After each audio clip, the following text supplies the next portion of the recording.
brillando en medio de la oscuridad.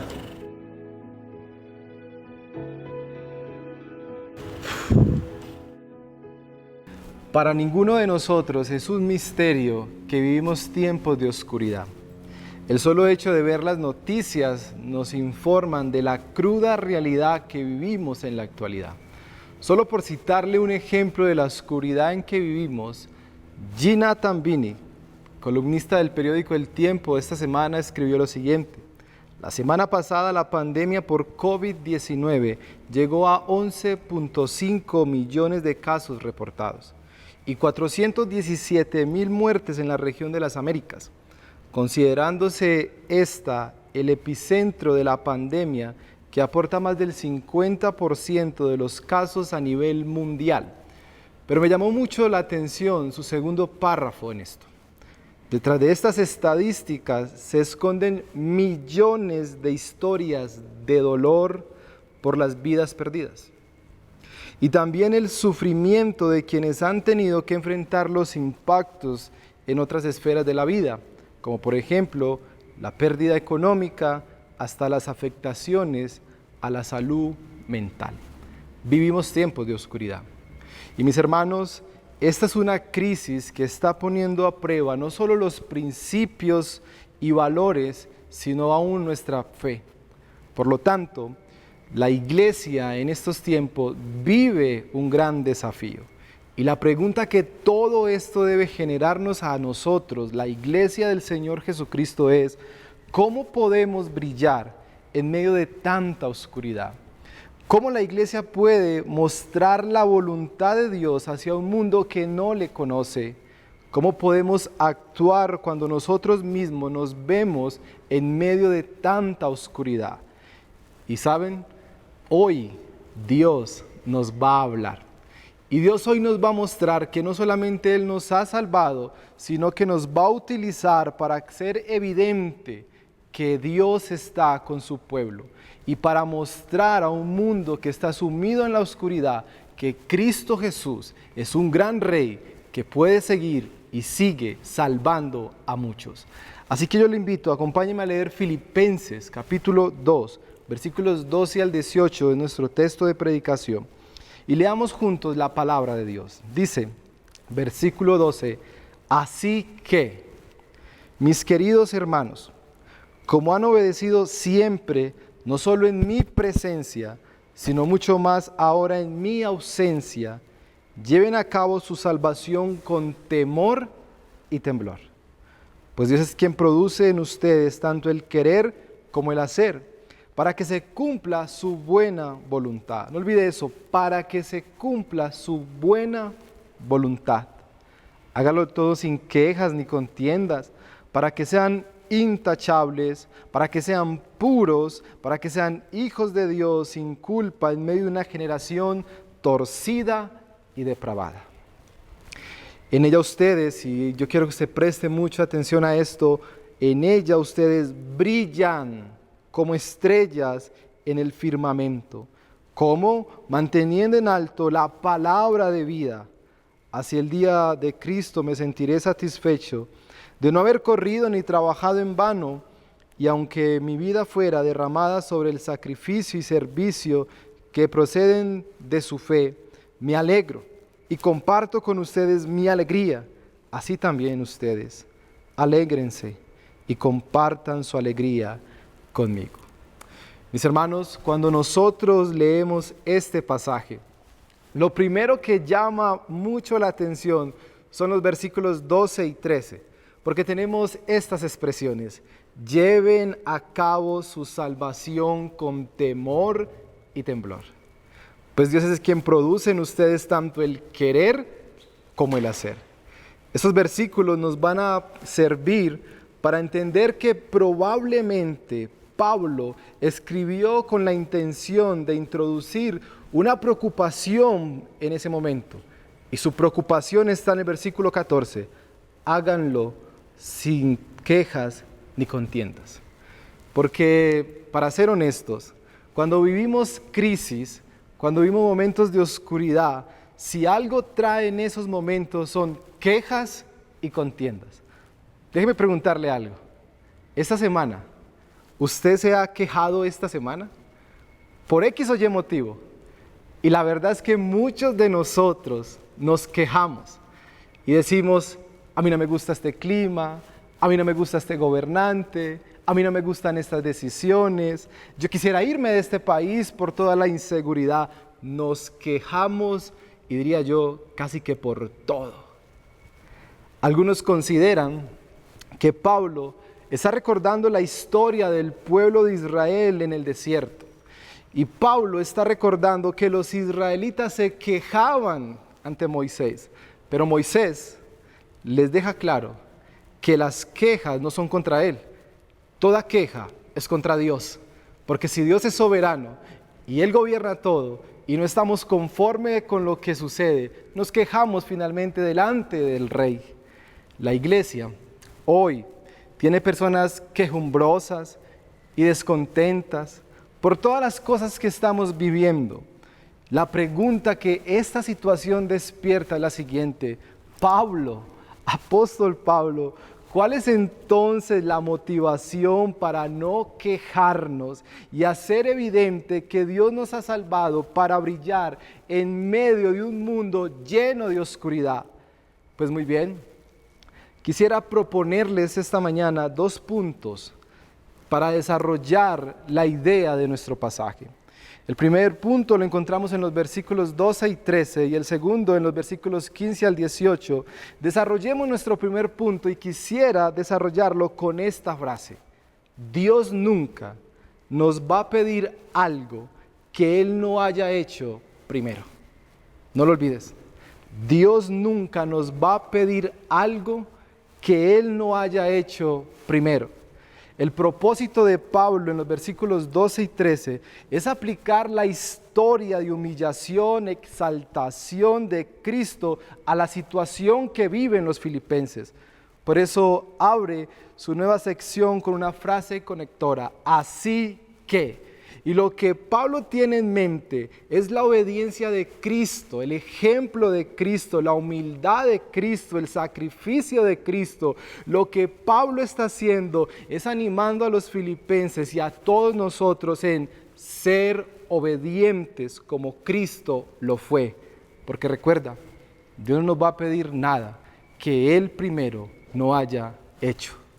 El versículo 12 en especial, quiero detenerme en este versículo, porque este versículo 12 suele ser muy mal interpretado por la expresión: lleven a cabo su salvación con temor y temblor. Algunos piensan que Pablo nos está invitando a ganarnos la salvación. Otros creen que Pablo nos está animando a cuidar y proteger la salvación como si la salvación se pudiera perder. Pero no es ni lo uno y no es ni lo otro. Pablo no habla aquí de ganar la salvación. Pablo no habla aquí de conservar la salvación como algo que yo pudiera perder, por 2 razones muy sencillas. Número 1, el contexto del pasaje. Mis hermanos, Pablo le está escribiendo a una iglesia, a los hermanos que ya han sido salvos por la gracia de Dios. Esto quiere decir que no le está hablando a incrédulos, le está hablando a creyentes, le habla al pueblo de Dios. Y la segunda razón es la teología de Pablo.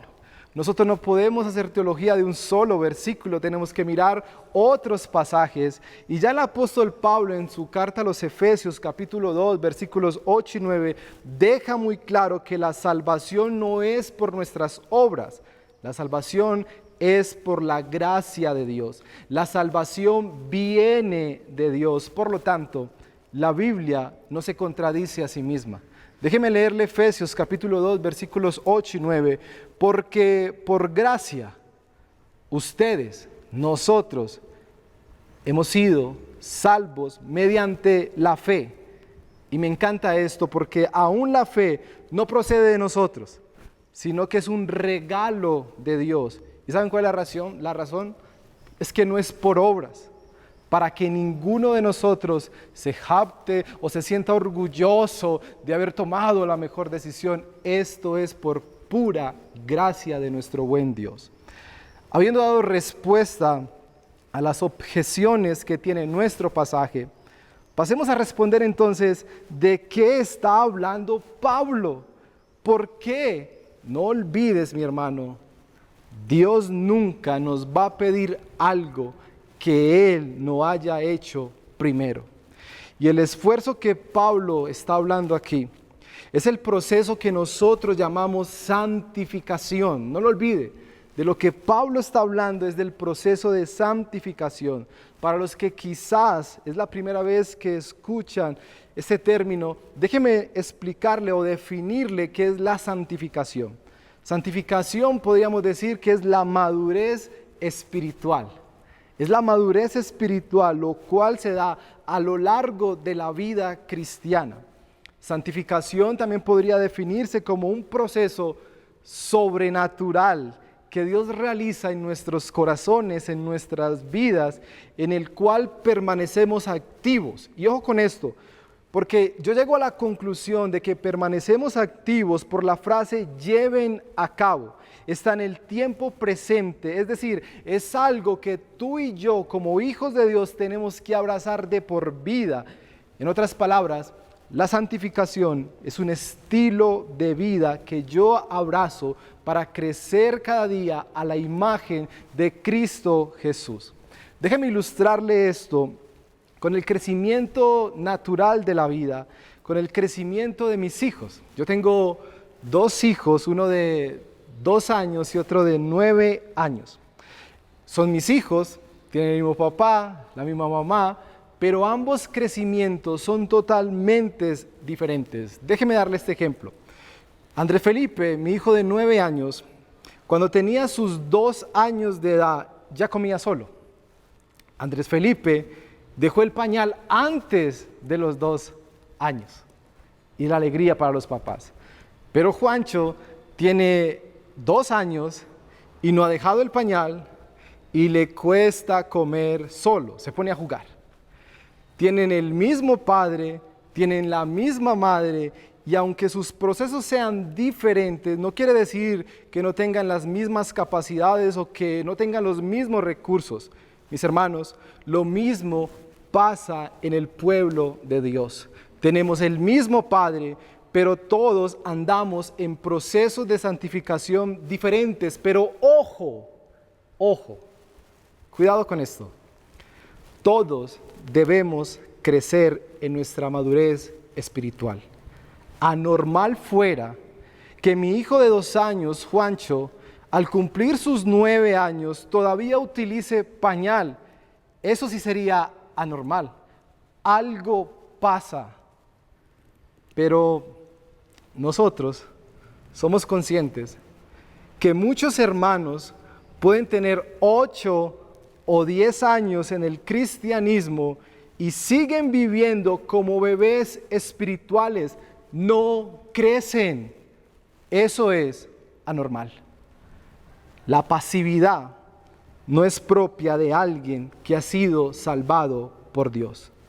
Por lo tanto, nosotros no tenemos excusa para decir, yo no crezco espiritualmente, yo no puedo hacer luz en medio de la oscuridad. No tenemos excusa. Y la razón es que Pablo en el versículo 13 nos va a mostrar la autoridad de Dios en nuestro proceso de santificación. Porque dice el versículo 13, pues Dios es quien produce en ustedes tanto el querer como el hacer. Pastor, explíqueme eso. Mis hermanos, déjenme recordar un momento como estudiante del seminario. Hace varios años, en una clase del seminario, un profesor me ayudó mucho a entender la soberanía de Dios y la responsabilidad de nosotros como creyentes. Y esta es la ilustración. Y yo quiero que tú hagas buen uso de la imaginación conmigo en este momento. Yo te regalo un carro. Yo te regalo el carro que tú siempre has soñado. Te lo regalo. Te lo regalo por amor.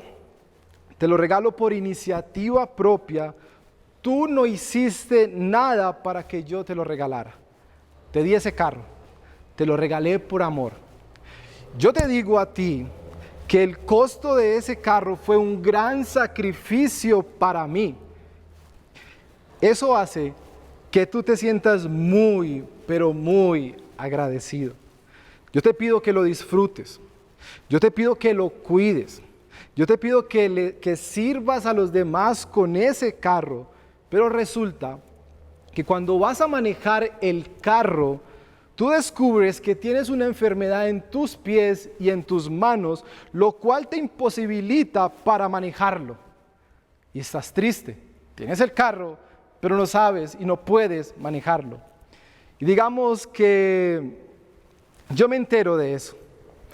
Y resulta que yo me entero y también me entero que tú no tienes recursos para lavarlo, para hacerle el mantenimiento, para echarle la gasolina, porque estás en bancarrota. Y yo me enteré y vuelvo ante ti. Y yo te digo, hola, me enteré que tienes una enfermedad, pero sabes, yo tengo una medicina que con solo aplicarla volverá la fuerza a tus pies y a tus manos. Y la aplico. Y vuelve la fuerza a tus pies y a tus manos. Ahora puedes manejar el vehículo y estás muy feliz. Pero también, yo te digo, me enteré que estás en bancarrota. Me di cuenta. Y mira, toma este dinero de por vida. Ay, la alegría tuya, me imagino. De por vida, para que tengas lo suficiente para mantener este automóvil. Pero como si fuera poco, mi hermano, yo también supe que había momentos que tú no querías manejar.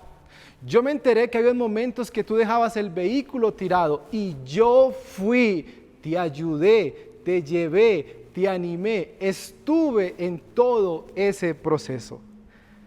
Yo te pregunto, ¿qué excusas tendrías para no manejar el carro? Yo te pregunto, ¿qué excusas tendrías para no cumplir lo que te pedí de disfrutar, cuidar y servir a los demás? Hermanos, Dios nos ha dado el regalo más grande que pueda existir en este mundo, y es a Cristo Jesús, cuando tú y yo no lo merecíamos. Entender el sacrificio de Cristo que Pablo viene hablando en los versículos anteriores debería hacernos vivir con temor y con temblor. ¿Qué quiere decir eso? Nosotros deberíamos de vivir con reverencia delante de un buen Dios que nos dio a lo más precioso que tiene, y es a Cristo Jesús. Deberíamos vivir con un corazón agradecido ante un buen Dios. Él nos ha salvado. Pero como si fuera poco, hermanos, Dios obra en nosotros el querer como el hacer. Sin la ayuda de Dios no podemos vivir en santidad. Por lo tanto, Dios nos ha provisto. Dios nos da lo que necesitamos para obedecerle. Dios nos ha dado todo lo que necesitamos para vivir conforme a su voluntad. Y usted me preguntará, pastor, ¿de qué me ha provisto Dios? Pastor, ¿cómo Dios nos ha dado el querer como el hacer? Mis hermanos, no olvides, Dios nunca te va a pedir algo que Él no haya hecho primero. Y déjame mostrarte todo lo que Dios nos ha dado para producir en nosotros el querer como el hacer. Número 1, Dios nos dio la salvación en Cristo por pura gracia. Imagínate esto, Dios proveyó a alguien que viviera una vida perfecta, que cumpliera su ley. Dios sabía que tú y yo lo necesitábamos que alguien muriera en nuestro lugar. Dios sabía que necesitábamos a alguien que conquistara la muerte y resucitara para traernos esperanza. Dios sabía que necesitábamos un modelo, que pudiéramos seguir sus huellas, que pudiéramos seguir su ejemplo. Y sabes, Dios nos dio esa persona en Cristo Jesús. Porque mis hermanos, Dios nunca nos va a pedir algo que Él no haya hecho primero. Pero como si fuera poco, Dios nos dio el poder de su Santo Espíritu. Dios no nos ha dejado solos. Dios sabía que la vida cristiana no puede ser vivida en la carne. Es imposible vivir la vida cristiana en la carne. Por lo tanto, Dios sabía que necesitábamos un poder sobrenatural. Por lo tanto, Dios proveyó su Santo Espíritu dentro de nosotros para que le pudiéramos obedecer, mis hermanos, porque recuerda, Dios nos da su Santo Espíritu para vivir una vida digna de su llamado. ¡Qué hermosura! Pero como si fuera poco, mira todo lo que ha hecho Dios para producir el querer como el hacer en nosotros. Dios nos dio su palabra revelada para seguirle, para amarle. Dios sabía que en nuestra sabiduría nos desviábamos continuamente porque a nosotros nos gusta mucho decir yo creo, yo pienso, en vez de decir ¿qué dices tú, Señor? Pero Dios lo sabía. Y Dios sabía que podíamos desviarnos y no mantenernos en su camino. Por lo tanto, Dios nos dio su sabiduría, su palabra revelada en la Biblia. Porque recuerda, Dios nunca nos va a pedir algo que Él no haya hecho primero y que Él no haya dicho primero. Eso es misericordia de parte de Dios. Y como si fuera poco, hermanos, para brillar en medio de esta oscuridad, Dios es tan bueno que sabía que necesitábamos ser entrenados, que sabía que necesitábamos ser animados y nos dio pastores y nos dio líderes para que nos entrenaran, nos animaran en esta hermosa carrera de la fe, porque mi hermano recuerda, Dios nunca te va a pedir algo que Él no haya hecho primero. No tenemos excusa para no ocuparnos de nuestra salvación. No tenemos excusa para no brillar en medio de tanta oscuridad. Tenemos el ejemplo de Cristo, el sacrificio de Cristo, tenemos el poder del Espíritu Santo, tenemos la palabra de Dios revelada, tenemos a los pastores y líderes enviados de parte de Dios. ¿Cuál es tu excusa? Dios nos ha provisto de todo lo necesario para hacer su voluntad y brillar en medio de la oscuridad.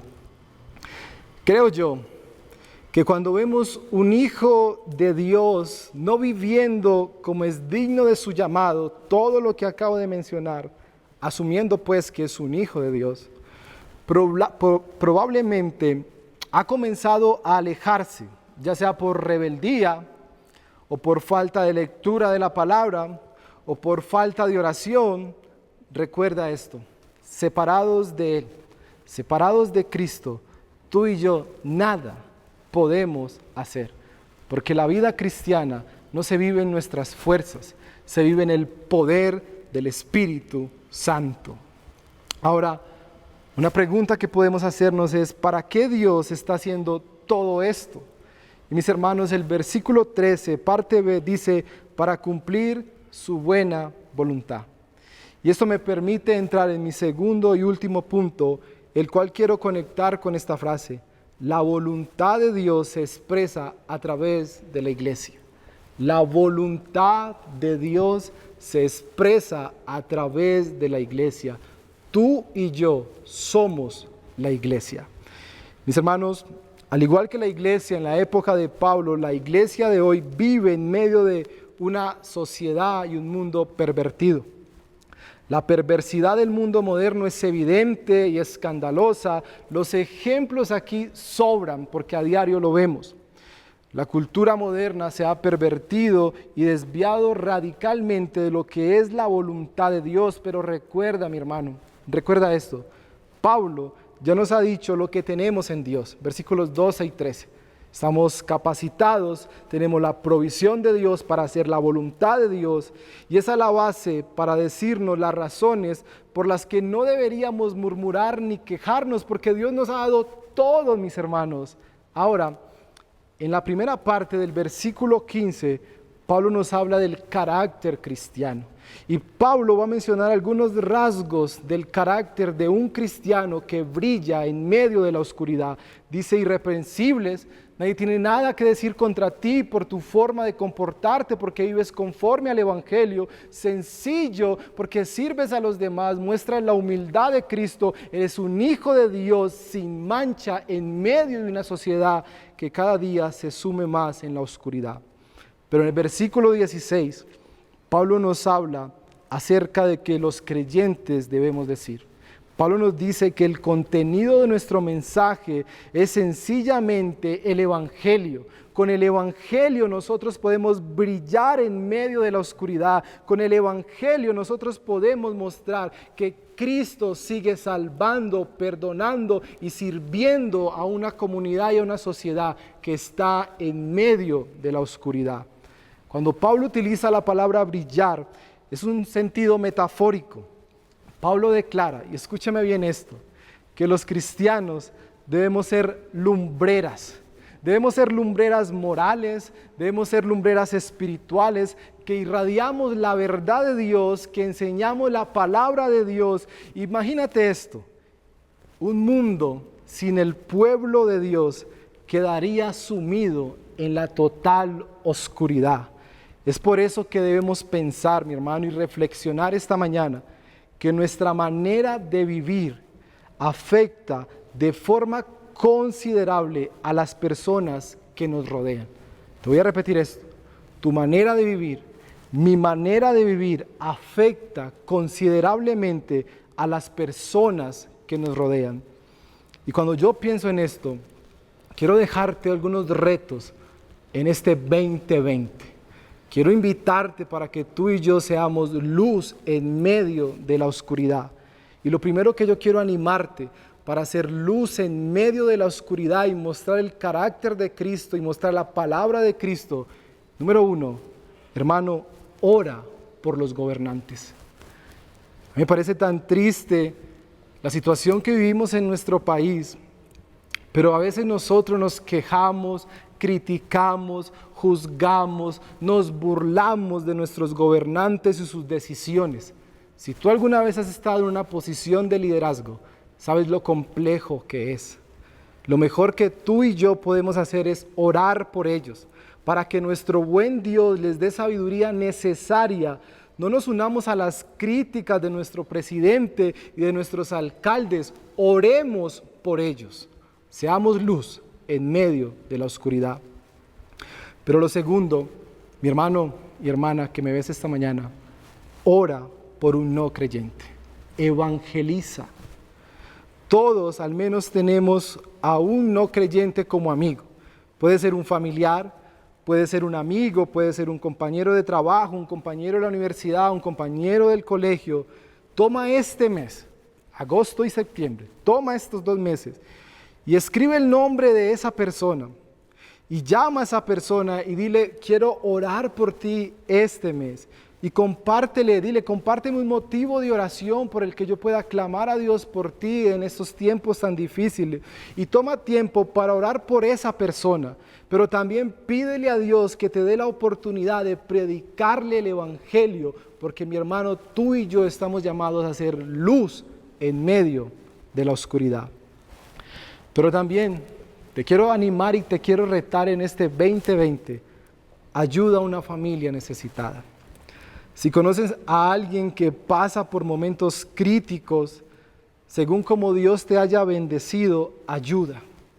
Pero no solo es entregar ayudas físicas, la necesidad más grande que requiere hoy las personas es la ayuda espiritual. Así que puedes llevar algo físico, pero también lleva la palabra de Dios, porque necesitamos ser luz en medio de la oscuridad.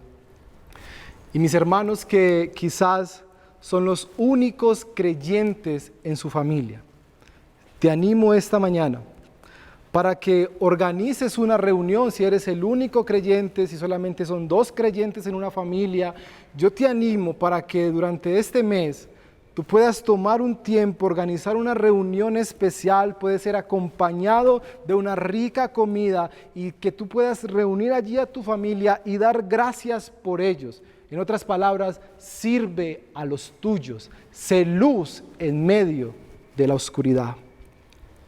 Pero también, iglesia, yo quiero animarles. Si conoces a alguien del sector de la salud, bien sea un médico, bien sea una enfermera, el que te vende los medicamentos en la farmacia, no solamente ellos, sino también alguien de la educación, los maestros de tus niños, tus profesores de la universidad, del colegio, pero también piensa en alguien del sector religioso, bien sea tus pastores, tus líderes, piensa en ellos. Piensa en ellos y escríbeles un mensaje de agradecimiento. Ora por él o por ella. Tú no te imaginas lo duro que puede ser este tiempo para muchos de ellos. Mis hermanos, seamos luz en medio de la oscuridad. Finalmente, cuando el pueblo de Dios hace la obra de Dios, eso trae alegría y gozo al corazón.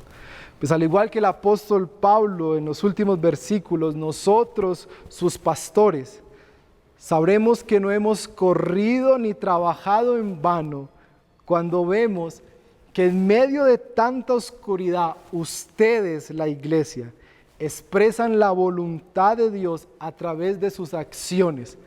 Esto alegra nuestros corazones.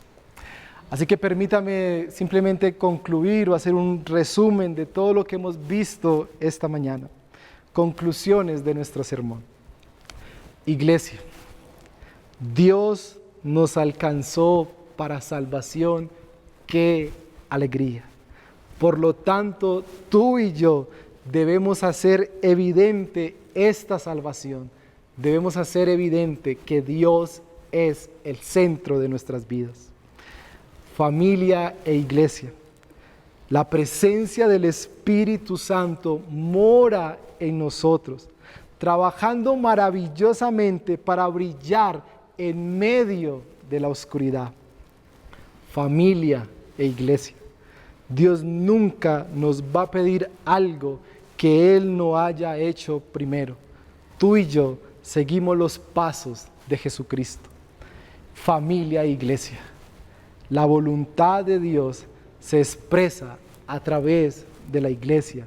Seamos luz en medio de tanta oscuridad, expresando la voluntad de Dios con nuestras acciones. Y te animo a pensar en esto. La manera en que vivimos afirma o niega nuestra salvación. La calidad de vida de un creyente es la base de su testimonio. Un cristiano quejumbroso y murmurador no afecta de manera positiva a los demás. ¿Cómo estás viviendo? No olvides, brillemos en medio de la oscuridad. Padre, gracias por recordarnos la hermosa misión que tenemos. Gracias por salvarnos. Muchas gracias. Gracias, Señor, por darnos tu Santo Espíritu. Gracias por producir en nosotros tanto el querer como el hacer y el hacer tu voluntad. Ayúdanos en los diferentes desafíos que tenemos. Permítenos brillar en medio de una sociedad que se llena de maldad y perversidad, porque nuestra luz eres tú, Señor. Nuestro mensaje es el Evangelio y podemos, Señor, caminar conforme a tu voluntad. Ayúdanos a hacer testimonio en medio de la oscuridad para la gloria de tu nombre, en Cristo Jesús.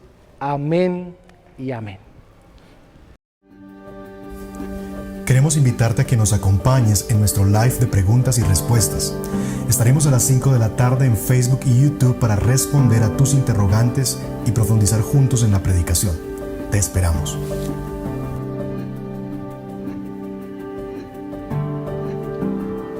Gracias por estar con nosotros. Valoramos que tomaras estos minutos para conectarte. Si este mensaje ha impactado tu vida y quieres hablar con alguien al respecto o pedir oración, escríbenos. Será un gusto servirte.